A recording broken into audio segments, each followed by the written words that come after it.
রংপুর-ঢাকা মহাসড়কের পশ্চিম পাশে গোকুল ইউনিয়নের এই রাস্তা দিয়ে অগ্রসর হচ্ছি বেহুলা লক্ষীন্দরের সেই ঐতিহাসিক বাসরঘর পরিদর্শন করার জন্য।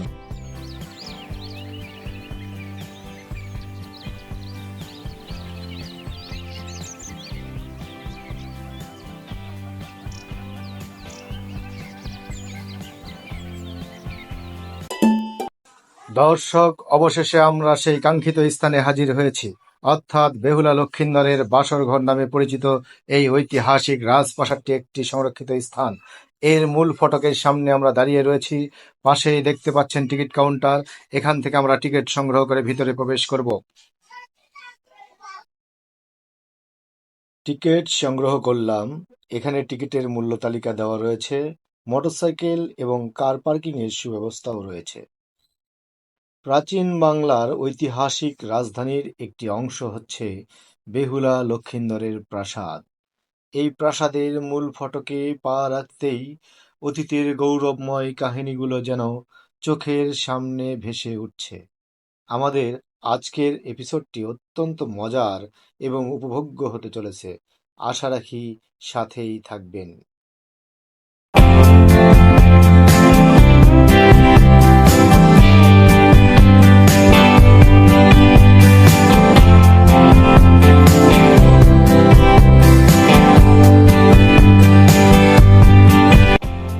মূল ফটক থেকে কিছু দূর অগ্রসর হতেই একটি সাইনবোর্ড চোখে পড়ল।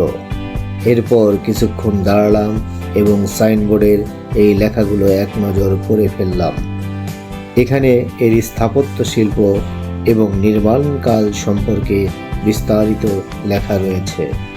এই স্থানটি বগুড়ার গোকুল মেদ বা বেহুলার বাসরঘর নামে পরিচিত। একে বেহুলা লক্ষীন্দরের লোহার বাসর নামেও অভিহিত করা হয়। এর উচ্চতা প্রায় ৪৫ ফুট।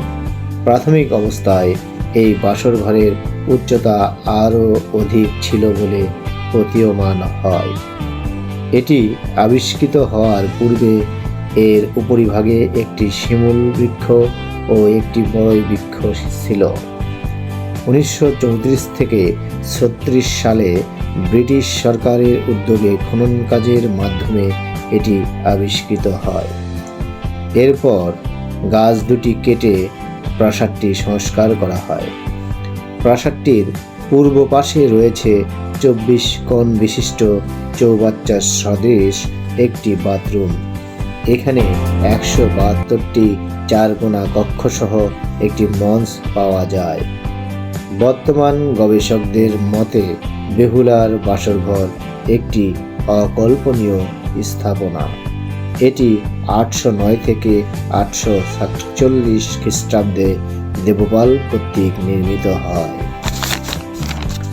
উপমহাদেশের অন্যতম প্রাচীন ঐতিহাসিক কাহিনী সংগঠিত স্থান বেহুলার প্রাসাদের সামনে দাঁড়িয়ে ভিডিওটি ধারণ করছি। এইসব প্রাচীন কাহিনী বা ইতিহাস জানার প্রতি মানুষের রয়েছে প্রবল দুর্নিবার আকর্ষণ। এগুলো আমরা জানতে ও উপলব্ধি করতে চাই। বাংলার ইতিহাসে এমন কিছু কাহিনী রয়েছে যা মানুষের হৃদয়ে গভীরভাবে স্থান করে নিয়েছে। বেহুলা লক্ষীন্দরের বাসর ঘরের সেই দুঃখময় কাহিনী তাদের মধ্যে একটি। হাজার বছর পরেও কালের সাক্ষী হয়ে এখনো মাথা উঁচু করে দাঁড়িয়ে তার অস্তিত্বের জানান দিচ্ছে এই রাজপ্রাসাদটির ধ্বংসাবশেষ। দর্শক, চলুন আমরা এই স্থানটি ঘুরে ঘুরে দেখব। এর ইতিহাস, স্থাপত্য শিল্প ও সৌন্দর্য গভীরভাবে অবলোকন করব এবং জানব, আর ইতিহাসের পাতায় হারিয়ে যাব।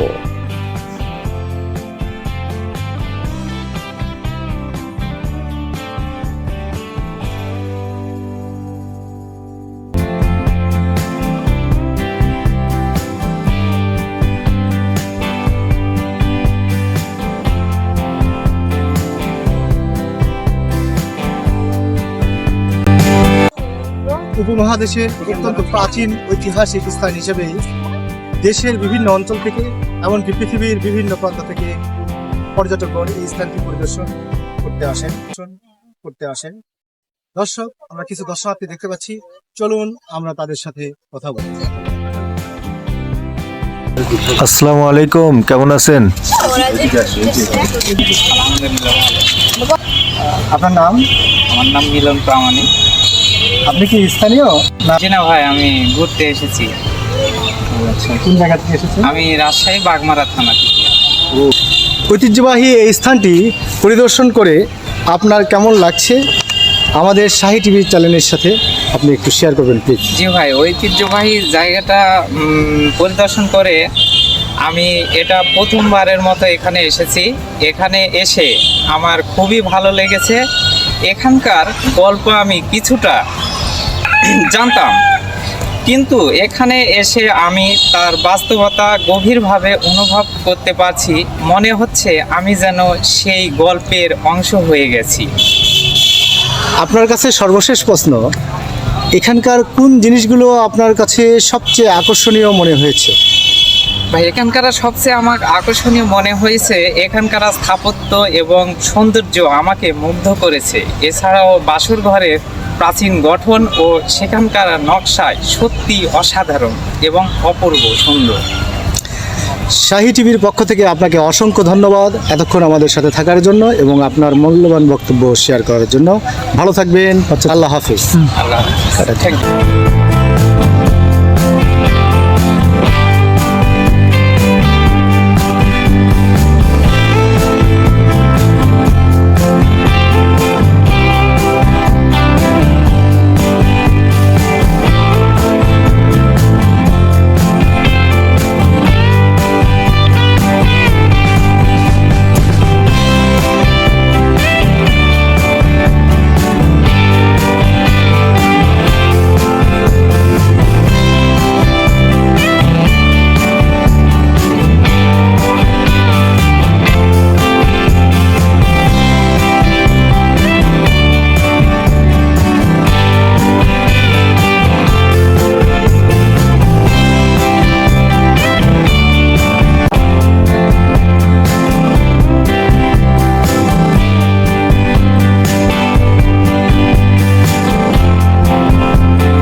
প্রাসাদটি পরিদর্শনকালে এক পর্যায়ে দুইজন স্থানীয় বয়স্ক লোক পেলাম। বেহুলার বাসরঘর নিয়ে লোকমুখে হাজার বছরের যে কাহিনী প্রচলিত রয়েছে তা জানার ইচ্ছা ব্যক্ত করে অনুরোধ করলাম। তারা তাদের মতো করেই সেই ঐতিহাসিক কাহিনীটি সংক্ষেপে বর্ণনা করলেন। আসসালামু আলাইকুম আঙ্কেল, কেমন আছেন? ওয়ালাইকুম সালাম, আলহামদুলিল্লাহ ভালো আছি। ভালো আছেন? আলহামদুলিল্লাহ, আমি ভালো আছি। আপনি কি স্থানীয়? স্থানীয়। ও আচ্ছা, বেহুলা লক্ষিন্দরের এখানকার যে ঐতিহাসিক কাহিনী আছে এটা সম্পর্কে আমাদের শাহী টিভির দর্শকদের সাথে একটু শেয়ার করবেন। আমরা পূর্ব থেকে যা শুনে আসছি, পূর্বপুরুষ থেকে, সেটা হচ্ছে কি, এই যে বালা লক্ষিন্দর যে ছিল, বেহুলা ছিল। জি, হ্যাঁ, বালা লক্ষিন্দর হচ্ছে বেহুলার স্বামী। তো এখানে যখন এটা যখন গড়ায় এই আপনার রাজপ্রাসাদটা, জি, এ কয় বেহুলা লক্ষিন্দরের লোহার বাসর ঘর। হ্যাঁ, তো মিস্ত্রিরা গড়ানোর পরে যে মিস্ত্রি গড়াচ্ছিল ওই মিস্ত্রি একদিন এক থেকে স্বপ্নে দেখায় যে আমার যাওয়ার মতো একটু পথ করেছে, একটু সিদ্ধি ছাড়ো। তখন জীবনের ভয়ে ওই সিদ্ধিটা ছাড়ছিল। হ্যাঁ, সিদ্ধি ছাড়ছিল। তো একটা সাপ, ওই যে আপনার মনস্যা করে কয়, মনস্যা দিয়ে পাঠায় জগ দংশন করে আসে। তো উনি আবার বলছে যে না, আমি তো বিনা অপরাধে কাকু দংশন করতে পারি না, অপরাধ ছাড়া। জি, হ্যাঁ, দেখো ঠিক আছে, তুমি অপরাধ পাইলে দংশন করো, না পারলে দরকার নেই, তুমি চলে আসো। তো উনি অপরাধ পাইনি, ঘুরে চলে গেছে। পরে ফিরে আবার দিয়ে বেড়াচ্ছে। হ্যাঁ, ফিরে দিয়ে বেড়াচ্ছে, এইবার যাও তুমি। তখন করছে তুমি ফিরে বেড়াচ্ছে, আসছে ও আবার মনসা করছে কি, মশা হয়ে আসে ঢুকছে ওই ছিদ্র দিয়ে ঢুকছে। তারপরে দংশন করে ওই বালা লক্ষিন্দর। দংশন করলে পরে বেহুলা ছিল হচ্ছে সুদীপ্তা নারী। ও মারা যাওয়ার পরে কলার ভেলাত করে ওনার কালীদশা করে ভাসে দেয়।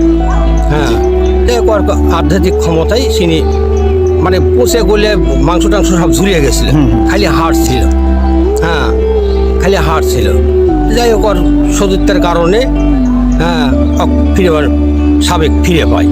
জি, এই ধন্যবাদ আপনাকে, শাহী টিভির পক্ষ থেকে আপনাকে অসংখ্য ধন্যবাদ মূল্যবান কাহিনী আমাদের শোনানোর জন্য। আচ্ছা আচ্ছা, ভালো থাকবেন। আলহামদুলিল্লাহ।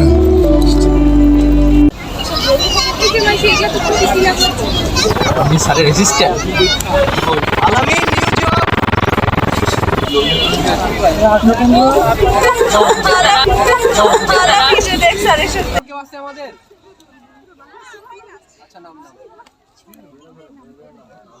এইভাবে নামে আমরা বসে বসে নাম বসে বসে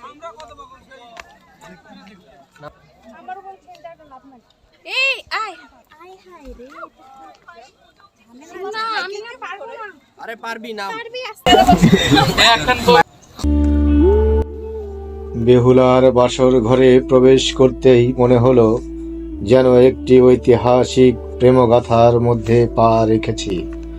ঘরটি যেন তার মর্মান্তিক ইতিহাসের নিঃশব্দ সাক্ষী।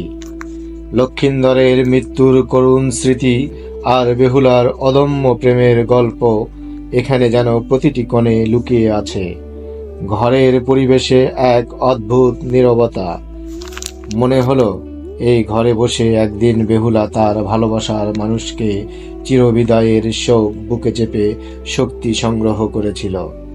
তার অশ্রু, তার আত্মার তীব্র চিৎকার যেন আজও বাতাসে ভেসে বেড়ায়।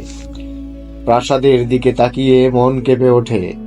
এটি শুধু একটি প্রাসাদ নয়, বরং এটি বেহুলার অবিচল সাহসের এক প্রতীক। তার দীর্ঘ সংগ্রাম আর ভালোবাসার নিখুঁত উৎসর্গের কাহিনী যেন এই প্রাসাদের প্রতিটি ইটে খোদাই করা। প্রাসাদের ছাদ থেকে দিগন্তে তাকালে মনে হয় বেহুলার দুঃসাহসিক যাত্রার আকাশ এখানেই শুরু হয়েছিল। নদীর স্রোত যেন আজ তার নৌকা ভ্রমণের কথা স্মরণ করে। সবচেয়ে গভীর অনুভূতি হয় যখন ভাবি এই ঘর আর প্রাসাদ যুগ যুগ ধরে প্রেম, ত্যাগ আর সংগ্রামের প্রতীক হয়ে আছে। এটি যেন এক শাশ্বত বার্তা দেয়, প্রেম কখনো পরাজিত হয় না। বেহুলা লক্ষিন্দরের প্রাসাদ শুধুমাত্র ইতিহাস নয়, এটি প্রেমের শক্তি ও প্রতিশ্রুতির এক চিরন্তন শিক্ষাও দেয়।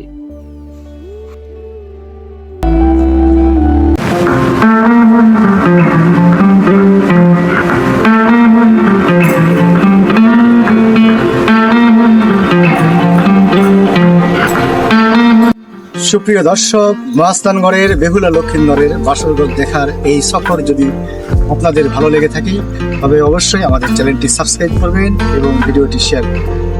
আরও এরকম ঐতিহাসিক স্থান সম্পর্কে জানার জন্য আমাদের সাথেই থাকুন। ভালো থাকবেন।